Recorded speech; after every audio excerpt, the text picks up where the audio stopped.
Oke teman-teman, kita mulai membahas soalnya. Kita mulai dari soal nomor pertama atau nomor satu. Bapak Sutrisno adalah guru IPS SD dan akan mengajarkan materi masalah sosial di lingkungan sekitar. Bapak Sutrisno menggunakan media gambar yang menunjukkan berbagai masalah sosial di lingkungan sekitar seperti kemiskinan, rumah kumuh, dan banjir. Melalui penggunaan media pembelajaran tersebut, Bapak Sutrisno mengharapkan siswa tergerak dan tersentuh untuk membantu menyumbangkan apa saja yang tidak terpakai dan masih layak untuk disumbangkan. Melihat uraian di atas, Bapak Sutrisno memilih media gambar dengan tujuan A. Membentuk karakter sikap dan nilai siswa. Yang B adalah membangkitkan motivasi dan gairah belajar siswa. Yang C ini membantu meningkatkan pemahaman siswa melalui media. Yang D tujuan pembelajaran agar mudah tercapai secara baik. Jadi untuk soal nomor 1 ini jawabannya adalah yang A, yaitu membentuk karakter sikap dan nilai siswa. Jadi untuk media gambar yang digunakan oleh Pak Sutrisno ini memang bertujuan jadi ini ya. Ketika guru menggunakan media pembelajaran ada dua tujuannya. Jadi yang pertama adalah tujuan secara umum, yang kedua adalah tujuan secara khusus. Nah, jadi di sini saya mencatat atau mengambil uraian di sini tentang tujuan secara umum penggunaan media. Jadi tujuan secara umumnya di sini adalah membantu guru dalam menyampaikan pesan-pesan atau materi pembelajaran kepada siswanya agar pesan lebih mudah dimengerti, lebih menarik dan lebih menyenangkan kepada siswa. Nah, jadi di sini otomatis kalau kita berdalih atau mengambil dari tujuan media seperti ini, tentu Pak Sutrisno ini bertujuan untuk membentuk karakter, sikap dan nilai siswa. Apalagi di sini di uraian itu ada sebuah pengharapan yang dilakukan oleh Bapak Sutrisno ini. Jadi harapannya adalah untuk menggerakkan siswa atau tersentuh untuk membantu menyumbangkan apa saja. Nah, jadi di sini membantu karakter, sikap dan nilai siswa ini. Jadi untuk nilai siswa ini bukan karena mendapatkan poin atau segala macam ini lebih ke arah nilai kemanusiaan yang akan muncul di siswa tersebut. Jadi istilahnya adalah karakter yang mau dibentuk oleh Pak Sutrisno ini menggunakan media gambar ya. Oke, kita beralih ke soal nomor 2. Metode pembelajaran merupakan salah satu komponen penting dalam proses pembelajaran. Guru harus menggunakan metode pembelajaran dalam setiap kegiatan pembelajaran. Metode pembelajaran yang dapat digunakan dalam proses pembelajaran beraneka ragam. Agar metode yang digunakan tepat sasaran sehingga proses pembelajaran berhasil, maka beberapa faktor harus menjadi pertimbangan guru dalam menggunakan metode tersebut. Faktor-faktor yang harus dipertimbangkan oleh guru dalam menggunakan metode pembelajaran yaitu A. Karakteristik siswa, kemudian materi pembelajarannya, kemudian ada tujuan pembelajaran dan indikator. Sedangkan yang B adalah tujuan pembelajaran, kemudian materi pembelajaran dan karakteristik siswa. Yang C adalah kompetisi dasar, materi pembelajaran dan sumber belajar. Yang D adalah tujuan pembelajaran, materi pembelajaran dan indikator. Jadi ini jawaban yang nomor 2 ini adalah yang B, yaitu tujuan pembelajaran, materi pembelajaran dan karakteristik siswa. Di sini saya mengambil catatan bahwa menurut Winarno Surakman dalam Jemarah tahun 2002 halaman 89 ini pemilihan dan penentuan metode dipengaruhi oleh beberapa faktor. Jadi faktor yang pertama adalah anak didik, yang kemudian adalah tujuan, yang ketiga adalah situasi, yang keempat adalah fasilitas, dan yang kelima adalah guru. Nah, sedangkan di sini untuk absennya atau optionnya ini di A ini kan ada indikator. Jadi kalau indikator itu biasanya turunan dari KD yang di C ya. Jadi ini bukan digunakan sebagai faktor-faktor yang harus dipertimbangkan oleh guru ya. Jadi kalau ada KD istilahnya adalah KD materi. Kalau KD kan udah ditentukan materinya, maka disinilah diperlukan guru untuk berinovasi untuk menyederhanakan KD dengan berupa tujuan pembelajaran yang kita mau peroleh, kemudian materi pembelajarannya boleh kita sederhanakan. Nah, kalau sudah seperti ini ya jelas kita akan mau membentuk yang namanya karakteristik siswa dengan mungkin menggunakan metode apa atau kita menggunakan media apa untuk menunjang hal semacam itu. Oke, kita beralih ke nomor 3. Saat kegiatan pembelajaran berlangsung, kebanyakan siswa mengeluh karena mereka tidak dapat menerima penjelasan guru dengan baik. Hal tersebut disebabkan karena guru tidak memberikan catatan di papan tulis maupun memanfaatkan media dan alat peraga sesuai dengan materi yang diberikan. Hampir semua siswa yang mengeluhkan hal yang sama. Berdasarkan situasi tersebut, jika guru akan menilai konsep yang memiliki cakupan luas dan aspek penilaian yang harus diperhatikan sesuai dengan karakteristik siswa, maka kecenderungan yang dimiliki siswa adalah A. Audiktif, yang C adalah taktif, yang C visual, yang D adalah gestur. Jadi nomor 3 ini jawabannya adalah yang C, yaitu visual. Jadi kita mari memperhatikan optionnya. Untuk yang audiktif, ini adalah media pengajaran yang hanya mengandalkan kemampuan suara saja seperti radio, tape recorder, dan pengiring audio ya. Berikutnya adalah visual karena dapat dilihat dengan panca indera, sedangkan untuk gestur adalah suatu bentuk komunikasi nonverbal dengan aksi tubuh yang terlihat mengomunikasikan pesan-pesan tertentu, baik sebagai pengganti bicara atau bersamaan dan paralel dengan kata-kata. Jadi kalau di soal nomor 3 ini semacam kasus ya. Jadi ini kalau kita lihat kasus semacam ini, tentu ini dia terkait dia dengan visual, karena ini siswanya ini mau istilahnya adalah lebih memahami kalau gurunya menggunakan yang namanya visual ya. Nah untuk option yang B ini, yang teks ini sepertinya ini salah tulis atau apa ya di apa namanya di soal atau di buku yang tempat saya ngambil soal itu. Ini taktif ini kayaknya lebih ke arah teks ya, karena saya cari di Google itu tidak ada pengertiannya dengan jelas. Jadi mungkin ini maksudnya adalah teks ya, dalam bentuk teks atau yang bisa dikatakan juga catatan ya. Tapi catatan beralih dia ke visual ya, karena bisa dilihat oleh siswa tersebut ya. Oke, kita beralih ke soal nomor 4 saja ya. Oke. Jenis pembelajaran yang memiliki pengaruh paling besar untuk menumbuhkan sikap keterbukaan siswa terhadap teman lainnya adalah yang A adalah pembelajaran aktif, sedangkan yang B adalah pembelajaran kooperatif, yang C pembelajaran kontekstual, yang D adalah pembelajaran konstruktivis. Oke, jadi untuk soal nomor 4 ini jawabannya adalah yang B, yaitu pembelajaran kooperatif. Di mana kita menganalisis dulu optionnya ya.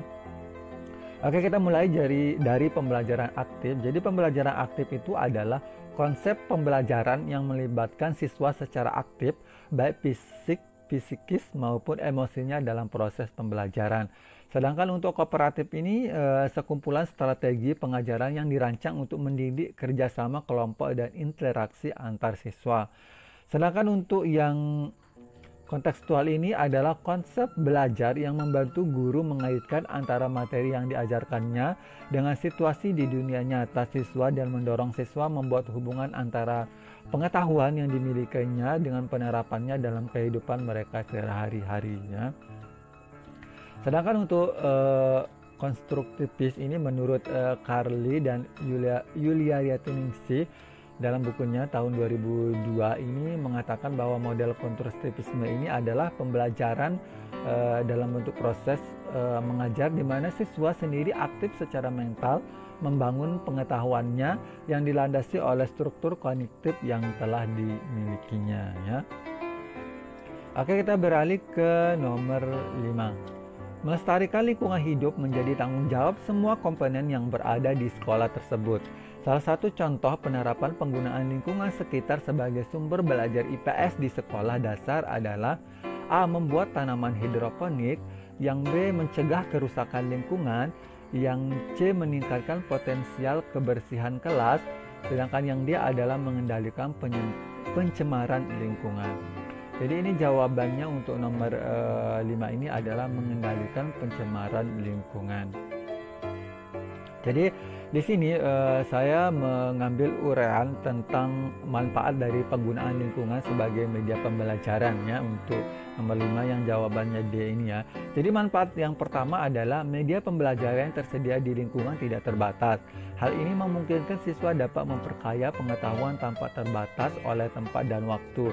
Yang kedua adalah memungkinkan terjadinya proses belajar yang lebih bermakna sebab siswa dihadapkan dengan keadaan dan peristiwa yang sebenarnya yang akan memenuhi prinsip pengkongkretan dalam belajar sebagai salah satu prinsip pembelajaran siswa SD. Nah, sedangkan yang ketiga di sini adalah memungkinkan terjadinya proses pembentukan kepribadian siswa ke arah yang lebih baik, seperti kecintaan siswa kepada lingkungan, menjaga kebersihan, dan tidak merusak lingkungan. Jadi yang saya cantumkan cuma 3 manfaatnya. Ini ada beberapa manfaat lainnya, teman-teman bisa googling juga ya. Oke, kita beralih ke soal nomor 6. Rudi adalah siswa kelas 6 SD yang pintar dan sangat rajin menolong. Ayah Rudi sudah meninggal dan ibunya mencari nafkah sebagai pedagang kue untuk menyukupi kebutuhan anak-anaknya. Seringkali Rudi tidak masuk sekolah karena harus membantu ibunya berjualan. Sebagai guru Rudi, yang sebaiknya kita lakukan adalah A. Memperbolehkan Rudi untuk sesekali tidak masuk sekolah karena memberi kesempatan kepada Rudi belajar menolong orang tua dalam bekerja. Sedangkan yang B adalah mengajak teman-temannya untuk patungan setiap hari untuk membantu Rudi supaya tidak bekerja lagi. Yang C ini memberikan penjelasan pada Rudi arti penting aturan sekolah, serta mengarahkan apa yang sebaiknya dilakukan. Sedangkan yang D adalah memberi penjelasan pada Rudi dan ibunya tentang arti penting aturan sekolah, serta mendiskusikan bersama tentang masalah yang dihadapi. Untuk soal nomor 6 ini jawabannya adalah yang D. Nah, untuk soal nomor 6 ini saya rasa teman-teman juga udah bisa ya. Jadi tanpa dijelaskan ya. Oke, kita beralih ke soal nomor 7. Sebagai salah satu kota kunjungan wisata, Kota Bandung kembali menghadirkan tempat wisata baru di tengah kota. Berbeda dengan wisata umumnya, wahana wisata baru ini mengusung konsep bermain sambil belajar. Wisata ini juga bisa memberikan gambaran kepada orang tua tentang minat dan bakat anak-anaknya. Bandung Champion City atau BCC kini resmi dibuka.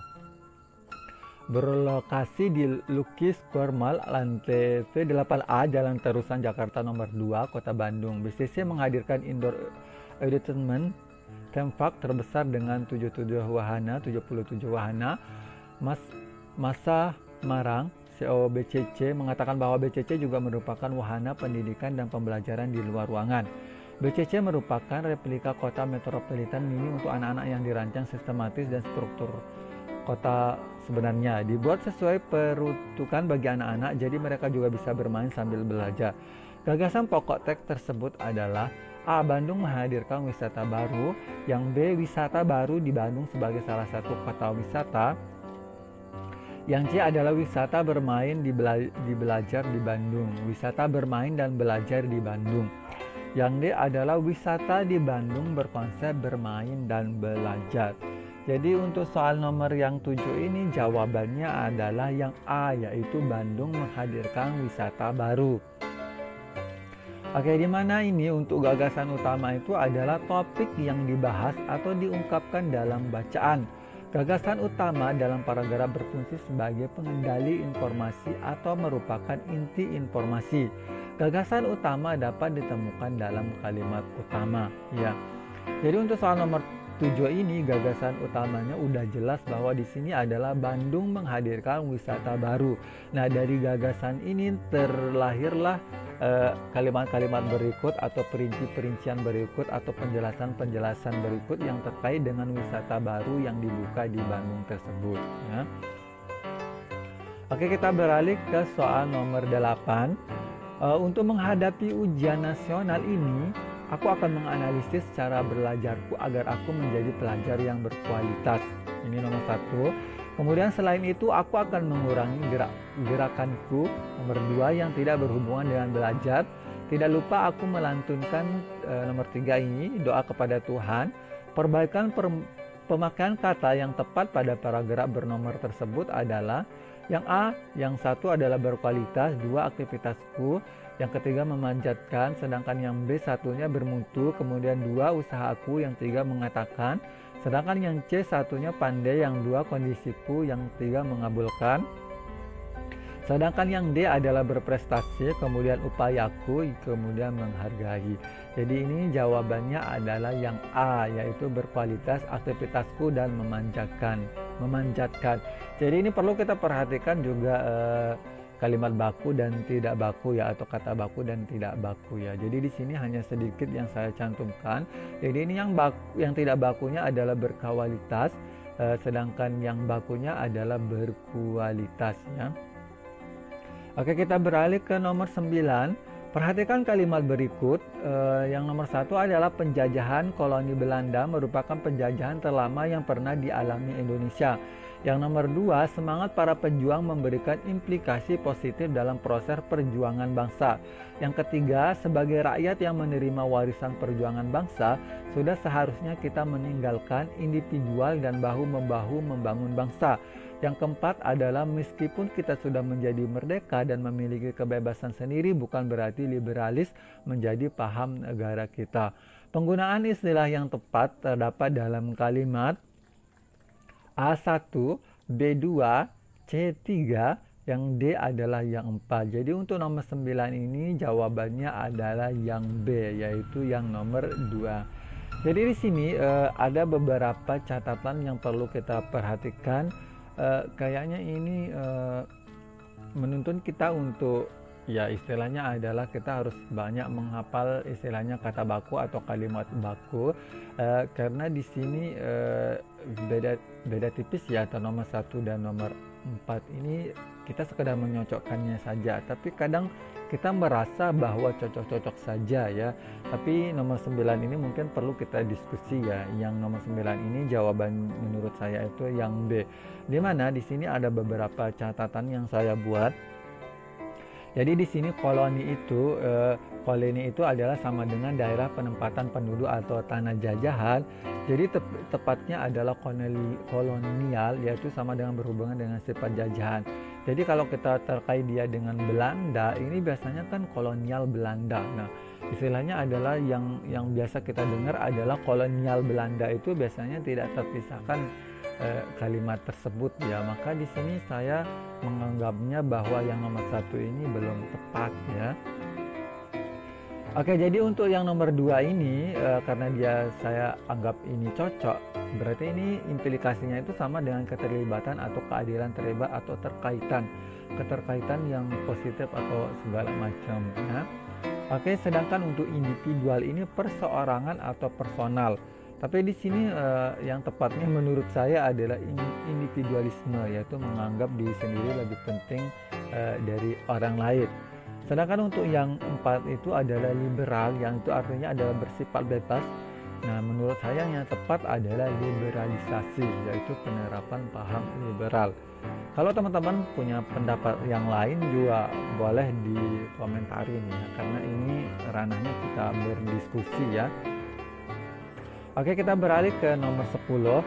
Untuk nomor 10 ini adalah petunjuk memelihara ikan hias ya. Jadi yang pertama adalah pasang filter untuk menyaring air, yang kedua adalah masukkan air perlahan-lahan, yang ketiga adalah masukkan hiasan akuarium sesuai keinginan. Sedangkan yang keempat adalah siapkan akuarium kosong dan bersihkan. Yang kelima adalah pasang penerang cahaya. Yang keenam adalah masukkan ikan perlahan-lahan. Yang ketujuh adalah beri makanan sehari sesekali sesuai dengan jenis ikannya. Urutan petunjuk tersebut yang tepat adalah yang A adalah 4, 5, 1, 2, 3, 6, 7. Yang B adalah 4, 2, 3, 1, 5, 6, 7. Sedangkan yang C adalah 4, 1, 3, 5, 2, 6, 7. Yang D adalah 4, 6, 2, 3, 1, 5, 7. Oke, jadi jawaban yang nomor 10 yang tepat adalah yang C, di mana urutannya semacam ini. Kita bisa membacanya.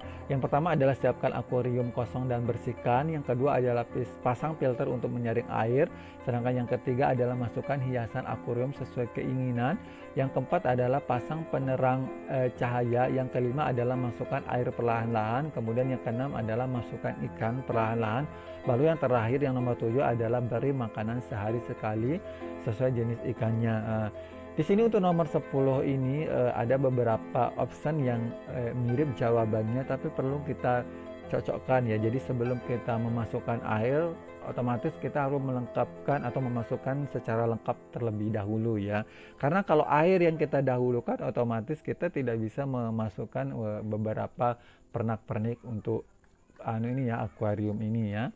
Oke, kita beralih ke soal nomor 11. Badrun dan Agus berlari pada sebuah jalur yang panjang putarannya 150 meter. Badrun membutuhkan waktu selama 120 detik untuk berlari 3 kali putaran pada jalur itu. Dan Agus membutuhkan waktu selama 160 detik untuk berlari 5 kali putaran pada jalur tersebut. Pertanyaannya adalah siapa pelari yang lebih cepat dan berapa perkiraan kecepatan larinya. Yang A adalah Agus 3,3 meter per detik. Yang kemudian adalah yang B adalah Badrun 2,4 meter per detik. Sedangkan yang C adalah Agus 4,69 meter per detik. Yang D adalah Badrun 3,75 meter per detik. Nah, untuk soal nomor 11 ini jawabannya yang tepat adalah yang C, yaitu Agus dengan kecepatannya adalah 4,69 meter per detik. Jadi di sini penjelasannya kita mulai menghitungnya dari Badrun dulu ya. Jadi Badrun itu selama 3 kali putaran itu dia menghabiskan waktu 120 detik. Nah, kita cari dulu per detiknya atau per kali putaran, 1 kali putarannya itu berarti 120-nya kita bagi dengan 3, maka hasilnya adalah 40 detik.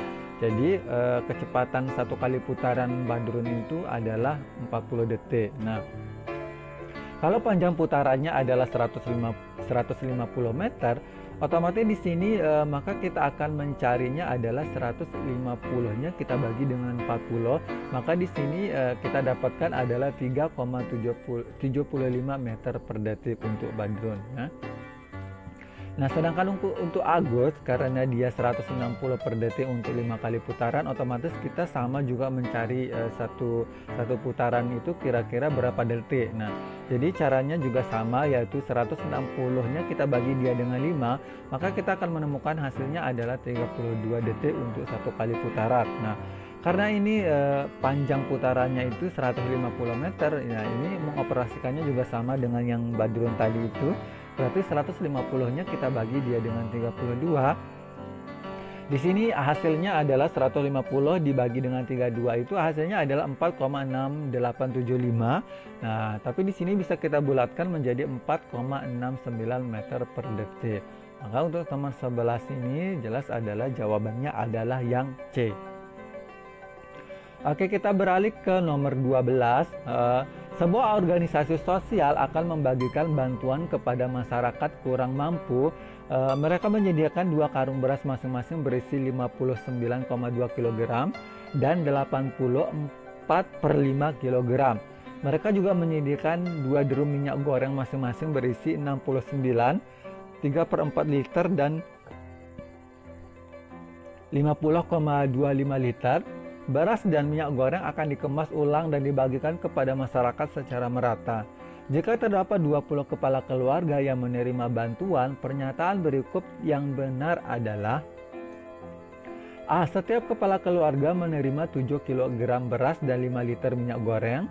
Kemudian yang B adalah setiap kepala keluarga menerima 7 kg beras dan 6 liter minyak goreng. Yang C adalah setiap kepala keluarga menerima 6 kg beras dan 5 liter minyak goreng. Sedangkan yang D adalah setiap kepala keluarga menerima 6 kg beras dan 7 liter minyak goreng. Nah, untuk nomor 12 ini jawaban yang tepat adalah yang B. Di mana di sini rinciannya yang pertama itu kita mau menghitung berasnya dulu ya. Kita mau menghitung total berasnya dulu. Jadi di sini berasnya yang pertama itu kan 59,2. Kemudian di sini ada ditambah dengan 84/5. Nah, di sini pecahan campuran yang ini 84/5 ini kita ubah menjadi desimal ya. Jadi di sini 59,2 ditambah dengan 80 dikalikan 5, kemudian kita tambah dengan 4, maka hasilnya adalah 404 dibagi 5. Kemudian 404 dibagi 5 ini hasilnya adalah 80,8. Maka di sini 59,2 ditambah dengan 80 ini 80,8, maka hasilnya adalah 140. Di sini untuk minyak gorengnya itu sama juga cara mengoperasikannya, berarti pecahan campuran ini dan desimal ya. Jadi pecahan campuran ini kita ubah dulu menjadi desimal. Maka di sini 69 itu kita kalikan dengan 4 baru kita tambah dengan 3. Maka di sini hasilnya adalah 279/4 ditambah 50,25. Nah, 279 dibagi 4 ini maka hasilnya adalah 69,75. Baru kita tambah dia dengan 50,25, maka di sini hasilnya adalah 120. Karena kita udah menemukan hasilnya untuk beras itu ternyata totalnya adalah 140, sedangkan untuk minyak goreng itu totalnya adalah 120. Maka di sini kita langsung saja mencari kira-kira satu keluarga itu mendapatnya berapa. Nah, kita mulai dari beras karena totalnya tadi 140 dan ada 20 kepala keluarga. Otomatis di sini 140-nya kita bagi dia dengan 20, maka masing-masing akan mendapatkan 7 kg untuk berasnya. Sedangkan untuk minyak gorengnya adalah tentu kita akan membaginya dengan 20 juga, maka 120-nya kita bagi dia dengan 20, maka di sini minyak goreng untuk masing-masing keluarga itu adalah 6 liter ya. Oke, kita berlanjut ke nomor 13. Bu Cici ingin membeli perlengkapan telepon seluler berupa kartu memory card dan pelindung layar. Bu Cici dapat membeli di 4 toko yang menyediakan potongan harga tersebut. Bu Cici ingin membeli di satu toko saja. Agar memperoleh harga paling murah, sebaiknya Bu Cici membelinya di toko. Nah, jadi ini yang pertama itu ada toko Vesel, toko Excel, toko Yaxel, dan toko Zcel ya.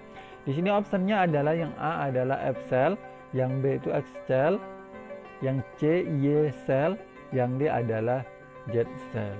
Oke, jadi ini butuh beberapa waktu untuk menjawabnya ya. Jadi kita harus gesit-gesit caranya supaya tidak kewalahan. Oke, jadi untuk nomor 13 ini jawabannya adalah yang D.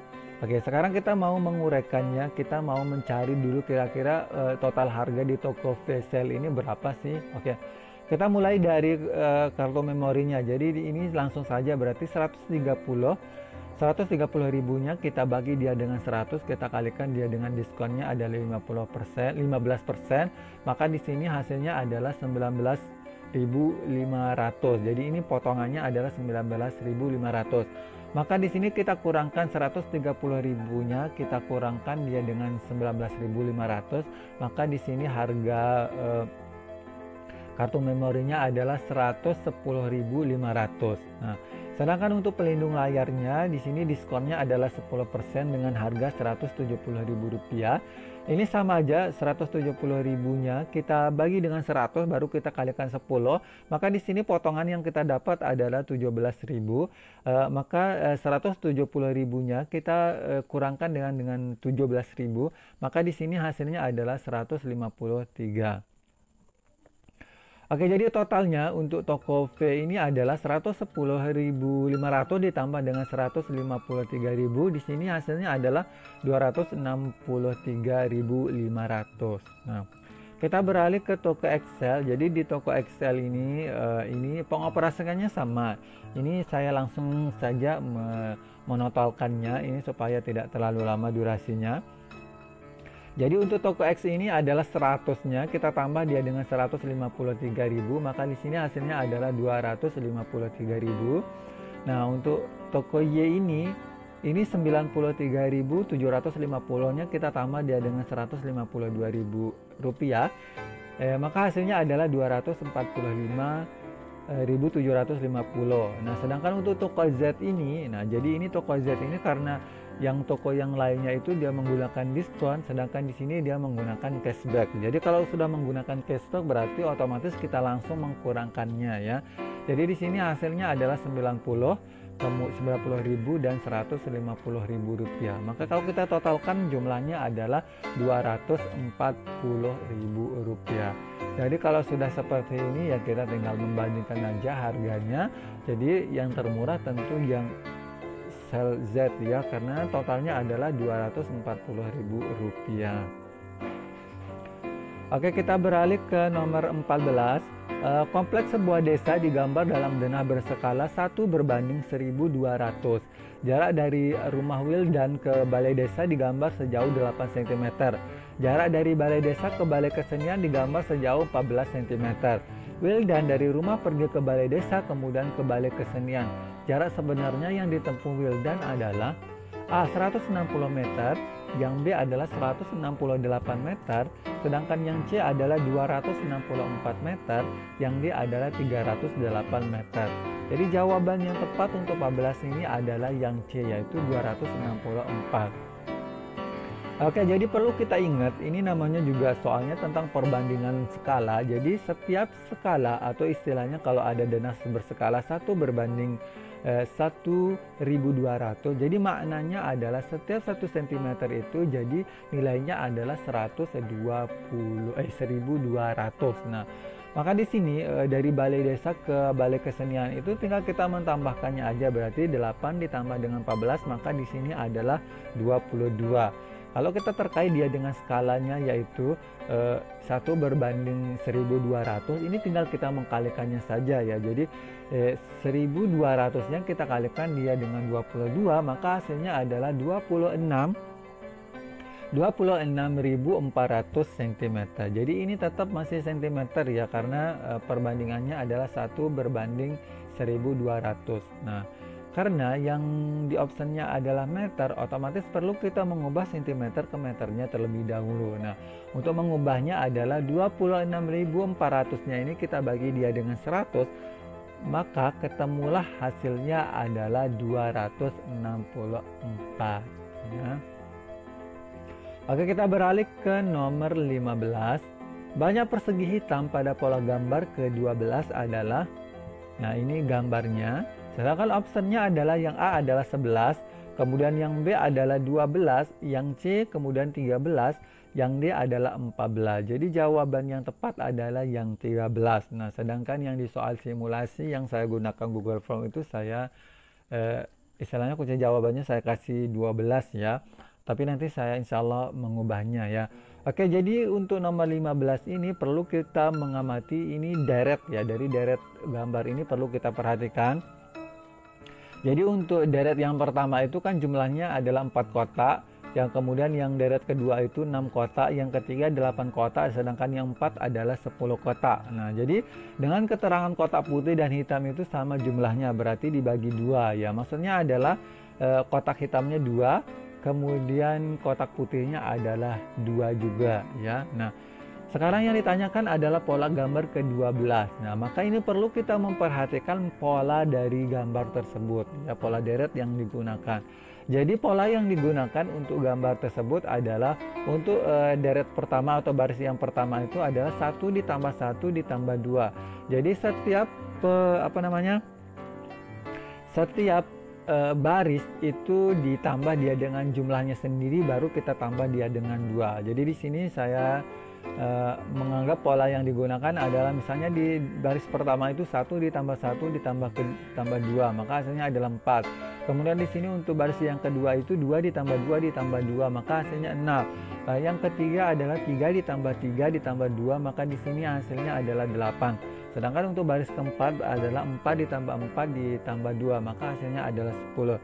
Jadi otomatis di sini kalau kita beralih ke baris ke-12 atau pola gambar ke-12-nya, otomatis adalah 12-nya kita tambah dia dengan 12, baru kita tambah dia dengan 2. Maka hasil yang kita temukan adalah 26.